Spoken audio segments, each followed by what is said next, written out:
Hey guys, it's Ryan G. Wright here with DoHardMoney.com, coming to you with a Just Ask Ryan question of the day. Every single day, I answer a question that you've got. So today's question is, what is a change order? We're going to talk about this in detail, but if you've got a question of the day you'd like to have me answer, type it in the comments below and I'll answer it as one of our Just Ask Ryan questions of the day. You see, we're here to help you. We help real estate investors of all aspects doing all different things become successful. So what's a change order? A change order in my world, in real estate investing, comes to a general contractor wanting to make a change to the plan that they had. Now, if you're a good real estate investor, one of the biggest things you do is you hold your general contractor's feet to the fire. It's really easy for a general contractor to say, oh yeah, I'll do this house for $30,000, I'll remodel it, I'll do all this stuff. But then what happens is when you get into it and there's some problems, they say, oh, well, that wasn't included. Oh, putting in the bathroom? No, that wasn't included. We weren't even going to work on the basement. Oh, you wanted me to repaint? I was only going to do one coat, not 3 coats. So one of the things you do is you put a project plan together. And this project plan is a detailed document that goes through item by item about what's going to get done to the property. It also has a price item by item, and each one of those items have a number by them. So that way you know item by item what that budget is. Then as the contractor gets work done, item by item, when it's 100% complete, you then pay them. Okay, so now you know, hey, this was $900, and so when there's a problem, you can say, this was supposed to be done, and he says, no, it wasn't, and you go back to your itemized bid, and you can see if it was or was not included. There are going to be some things that you forgot to include. There are going to be some problems that happen on the property we're anticipating that you may have to spend some additional money for. So what happens in that situation is your contractor asks for a change order. A change order says, we're going to make a change. Now maybe you say, we're not going to do something we were planning on because we need to use that money to fix this problem that just happened. So you're moving money from one part of the budget to the other part of the budget. Or maybe there's just additional work that needs to be done. And so this change order idea is, you're saying we need to do additional work. So it's a change order which changes the amount of the overall bid. The important thing with this is to have it broken out just like you do in the original bid. If you are going to do a change order, don't just say fix the basement for $5,000. You want to be very specific, just like you are in the initial bid. But a change order is basically any time a change is happening to the construction plan that was established and agreed to by you and the contractor.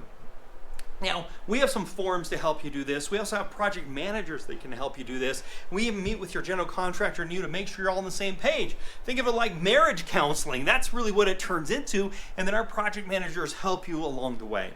So, change orders, for the most part, you want to avoid. You want to put a really good plan together in the beginning, and you're only dealing with a change order if there's a serious problem that comes up, or there's something they find. We peel out the walls, we find something behind there, there's a leaky pipe, we need to get it fixed, we've got to cut something out. Great, we're going to do a change order, which is adding additional work or adding additional scope, and maybe modifying some of the other scope.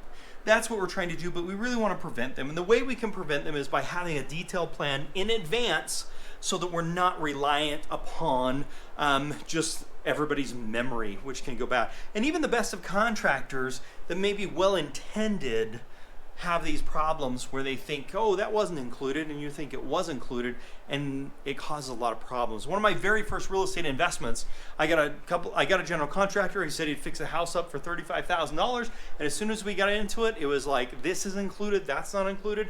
And on that day forward, I said, I am going to make a change. And so what I did is I went and bought, at the time, a little pen that had a recorder on it, and I would write down, and when we went to the house, I said, okay, I'm going to walk through the house, and let's talk about every item. How much is that going to cost to fix? How much is that going to cost to fix? How much to paint everything? How much are the cabinets going to cost me? And I'm jotting every price down. He's giving me all these prices. And then what I would do is go back and I would type up the bid where I would say, here's everything that's included, and then I would think about it and say, is there anything we forgot? And then I would send that over to the contractor. I wouldn't wait for them to do it.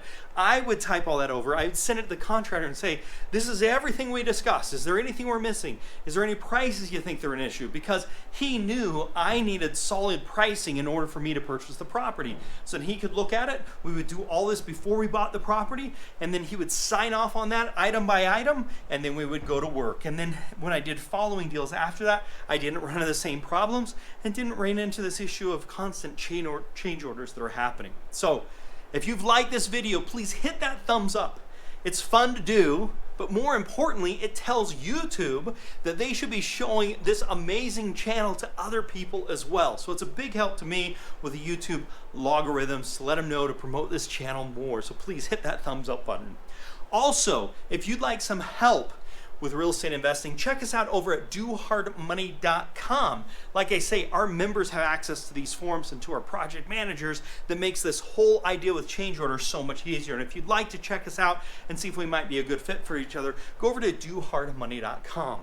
I've got a couple of killer videos that you should also check out. How to find and pick a good general contractor. If you want to avoid some of these change orders, having a great general contractor makes a major difference. So watch this video on how to pick a good general contractor. I've got another great video you're going to want to watch, minimizing your legal risk when flipping a house. You want to minimize that risk as much as possible. Check out that video as well. As I said earlier, if you've got a question of the day you'd like for Just Ask Ryan question of the day, please type it in the comments below and I'm going to get that question answered for you. Otherwise, make it a very profitable day and bye for now.